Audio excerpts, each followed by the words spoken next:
Grands et petits ont pu s'en donner à cœur joie hier au Musée de la Nature et des Sciences de Sherbrooke.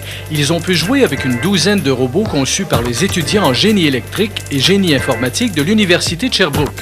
Les étudiants avaient comme mission de créer un robot en lien avec l'exposition permanente du musée, soit la faune et la flore du Québec.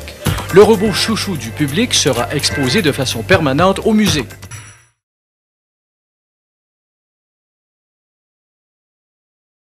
Les robots, ils font plein de jeux, mais c'est les robots. La garderie d'Alexis était le premier public des étudiants de première année en génie électrique et informatique de l'Université de Sherbrooke.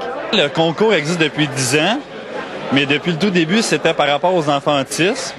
Mais cette année, on a décidé de renouveler pour avoir plus d'idées, de nouveaux robots, avoir de nouveaux commanditaires, puis élargir notre public.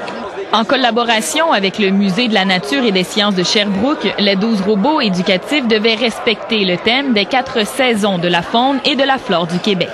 On a un jeu de réflexe ici, on a un jeu de mémoire et un jeu de mathématiques. Il va se mettre à se déplacer, à danser, faire jouer de la musique pour essayer d'attirer l'attention d'un enfant pour qu'il puisse répondre à nos questions.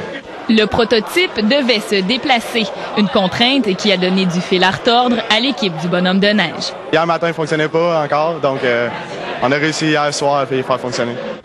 Touche personnelle, la voix de la coccinelle est celle de la doubleuse professionnelle de l'actrice Lindsay Lohan.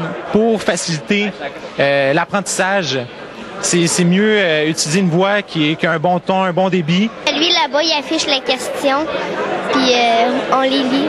Avez-vous été capable de répondre? Oui.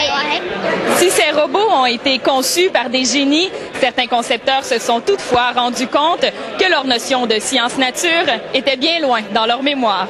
Des fois, on a créé des questions et on les refaisait jouer, puis on avait de la misère à avoir les bonnes réponses des fois. Les meilleurs robots seront intégrés à l'exposition permanente du musée. Audrey Ruel-Monceau, TVA, Sherbrooke.